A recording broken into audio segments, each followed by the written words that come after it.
우리나라는 아시다시피 게임의 강국이고요. 온라인 게임을 개발을 했고 e스포츠에서도 상당히 큰 업적을 내고 있습니다.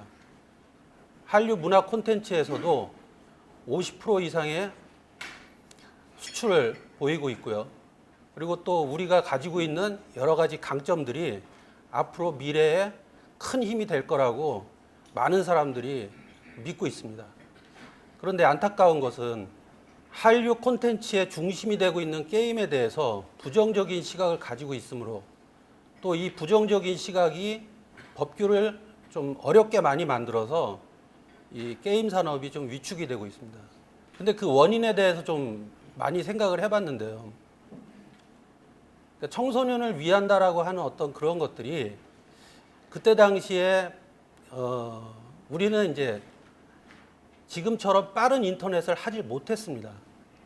그러다 보니까 환경적으로 학생들이 PC방에 가게 되고 학원에 가야 되는데 PC방에 가서 시간을 보내고 뭐 이러다 보니까 그 당시 학부모격인 지금 저와 같은 나이 또래의 정책을 하시는 분들이 이 시민사회의 여론을 듣고 법규를 만들었지 않았나.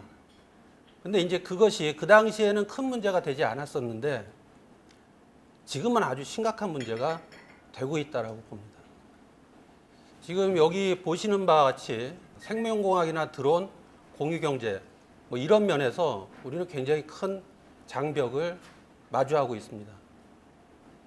앞으로 우리가 살아나가는 데 있어서 만물 인터넷 세상이 됐을 때 과연 우리가 지금 현재의 규제나 법규를 가지고 앞으로의 세상을 살 수가 있을까? 그런 부분이 굉장히 우려됩니다. 규제개혁위원회에 올라와 있는 규제 건수가 1만 5천 개가 된다라고 합니다.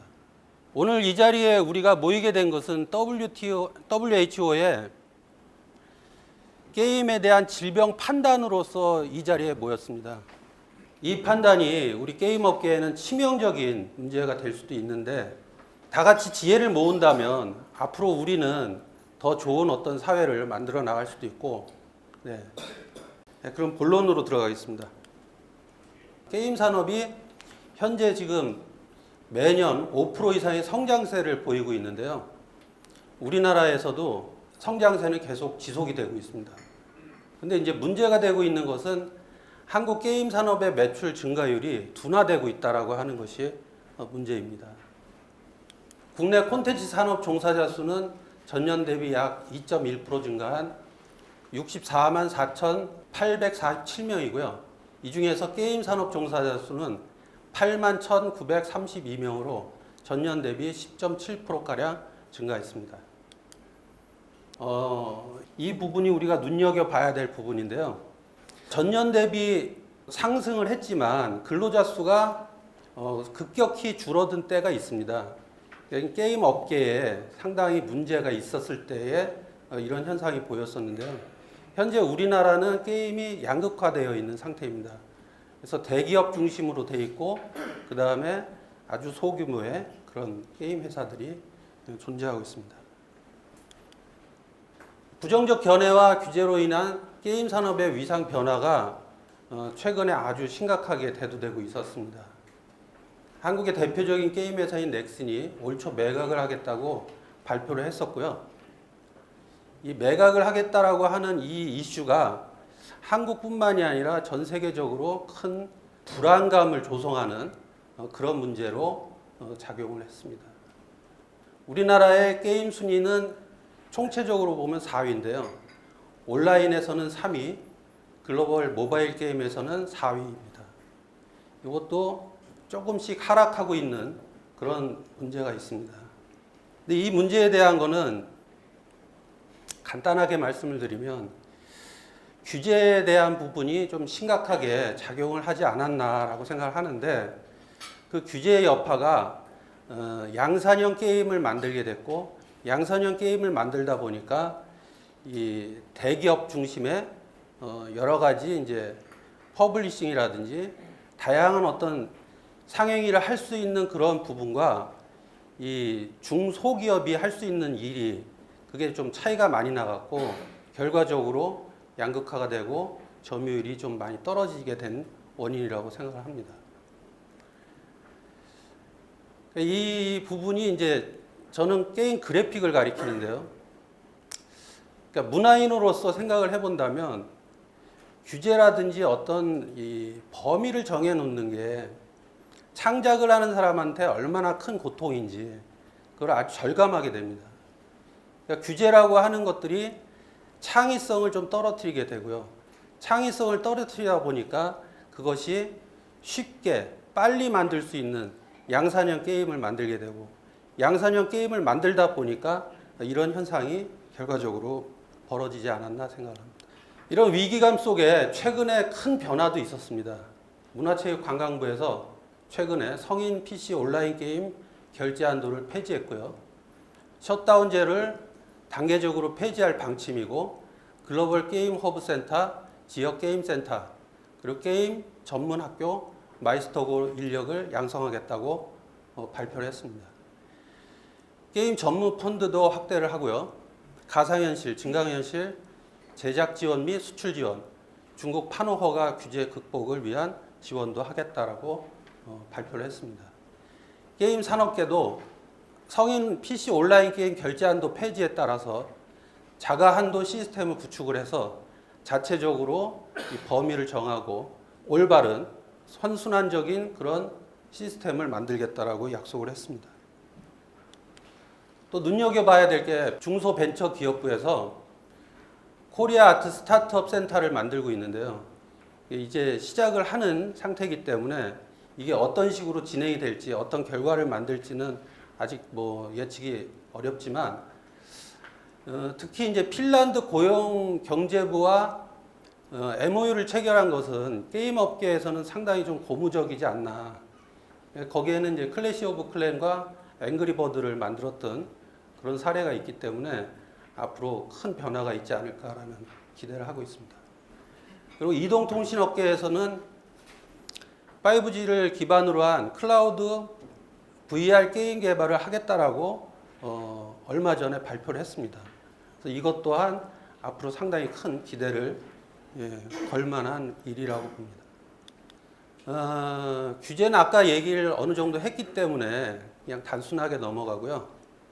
여기서 이제 지금 규제도 많이 지금 해결이 되고 있는데 좀 남아있는 게 이제 내용 수정 신고 제도라고 하는 게 좀 있습니다. 이게 게임 업계에서는 굉장히 좀 불편하고 힘든 일인데요.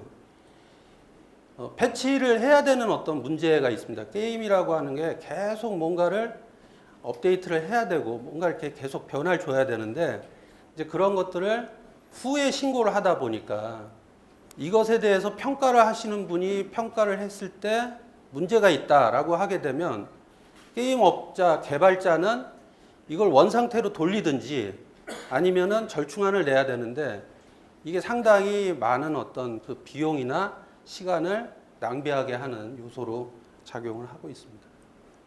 이종법을 적용한 규제도 있고요. 재산상 이익이나 손실을 주지 않음에도 불구하고 이것이 이제 어떠한 것과 비슷하다, 유사하다, 모사돼 있다 해가지고 사행성이라고 하는 동일한 잣대로 이렇게 평가를 하는 경우도 있고요. 사회적 통념이라든지 뭐 기타 등등의 이유로 등급을 안 매겨준다든지 허가를 안 내준다든지 뭐 이런 문제도 있습니다. 근데 이제 이게 우리가 가지고 있는 여러 가지 문제들 중에 특히 이제 좀 고민을 해봐야 되는 게 미국 같은 경우에 산업계 마케팅 관행에 대한 책임 부여, 그리고 사회 윤리성 유지, 청소년 보호 뭐 이렇게 되어 있는데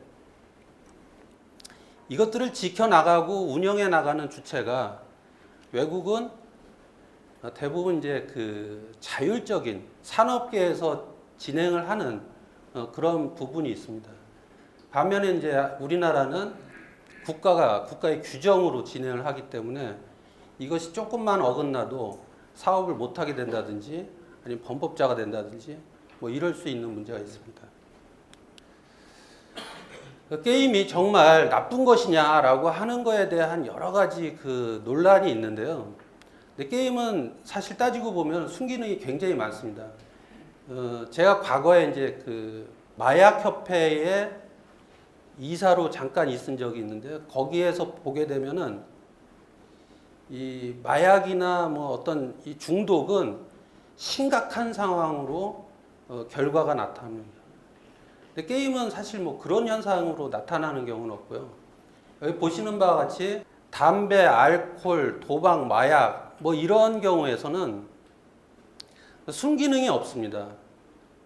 근데 게임은 순기능이 역기능보다 훨씬 더 많고요. 그 다음에 그 역기능이라고 하는 것도 여러 그 연구자들이 조사를 해보고 실험을 해본 결과 오히려 정반대의 상황이 나타났다라고 얘기하는 경우가 많습니다. 그래서 학업 성적이 더 우수해지고 지적 능력이 1.5배, 학교 성적은 1.8배 높아졌다라고 하는 그런 연구 결과도 있고요. 뇌 브로카 영역과 전두엽 부위의 연결성을 증진시키는 긍정적인 영향을 미쳤다. 그러니까 브로카라고 하는 거는 좌뇌의 전두엽 중간쯤에 있는 부위인데 여기가 언어를 담당하는 그 부위라고 합니다. 그래서 이 부위하고 전두엽하고 연결이 돼가지고 언어 능력이 이제 향상이 되고요.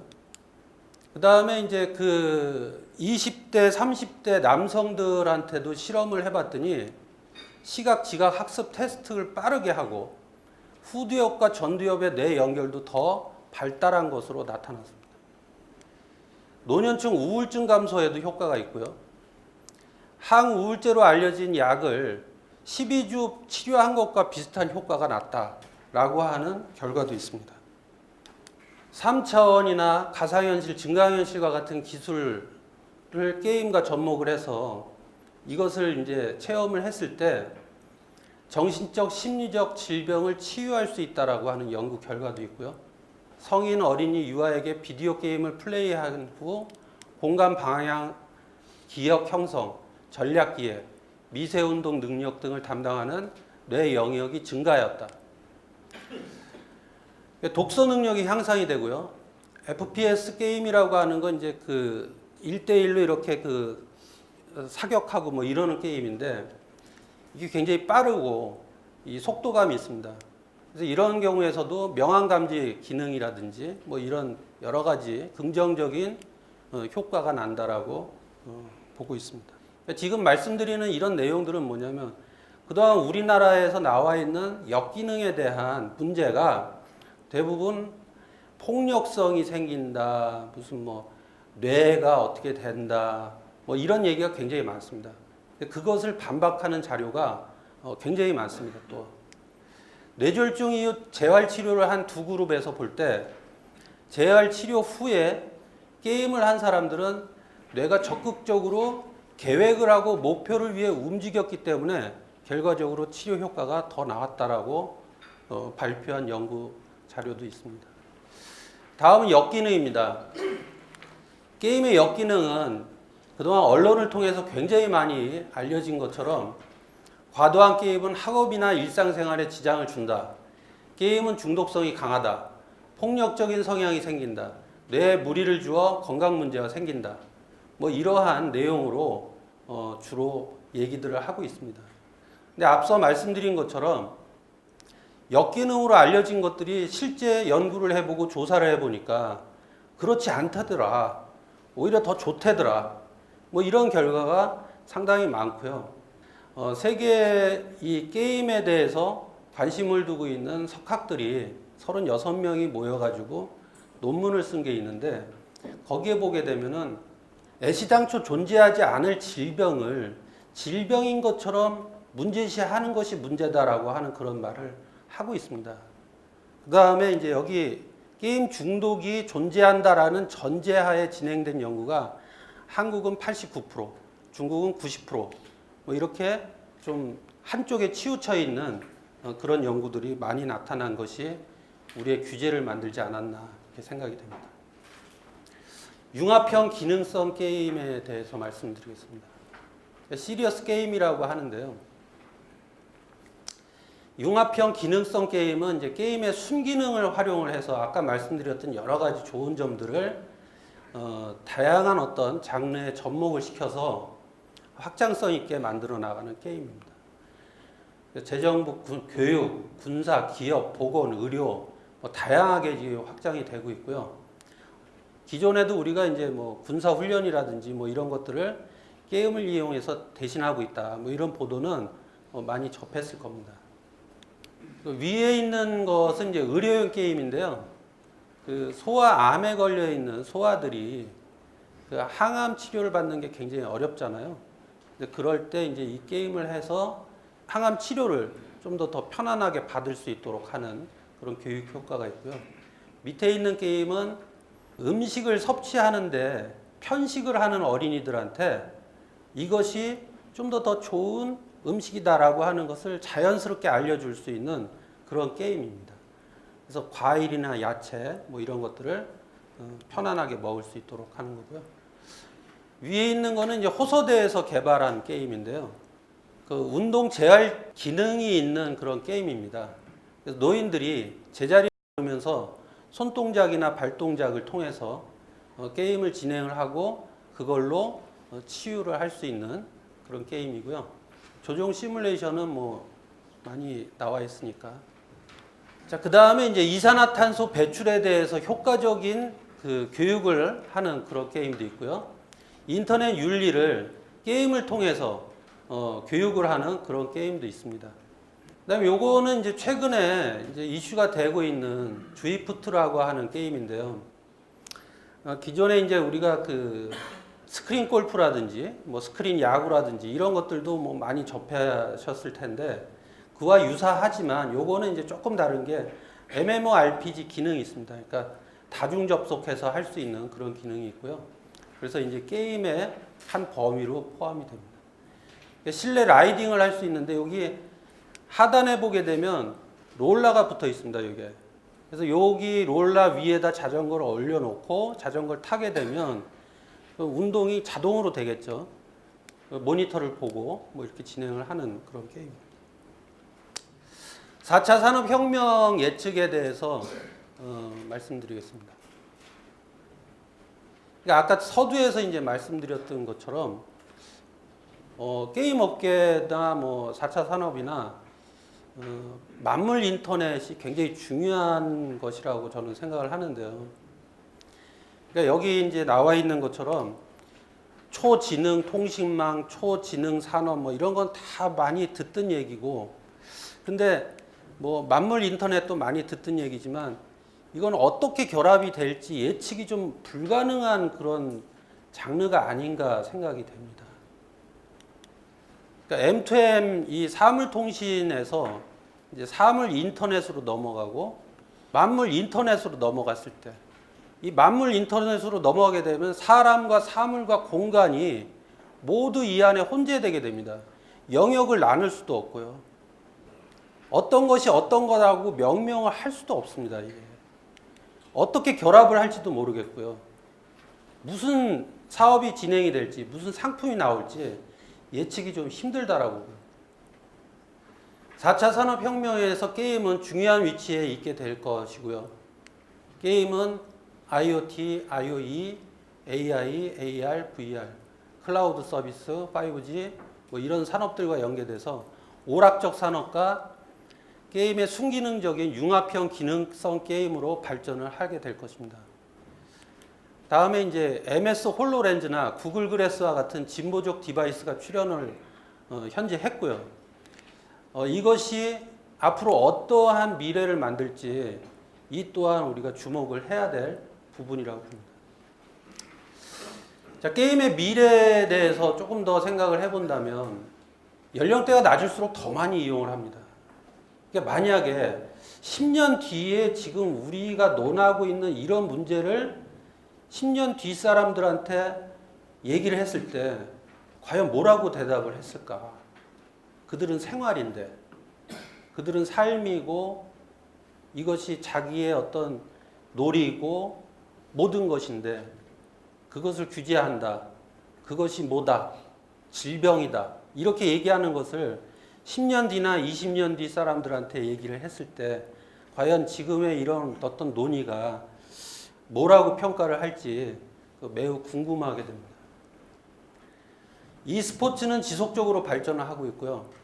e스포츠가 지속적으로 발전하고 있는 것과 마찬가지로 게임은 이제 하는 것도 중요하지만 보는 것도 중요한 시대가 됐습니다.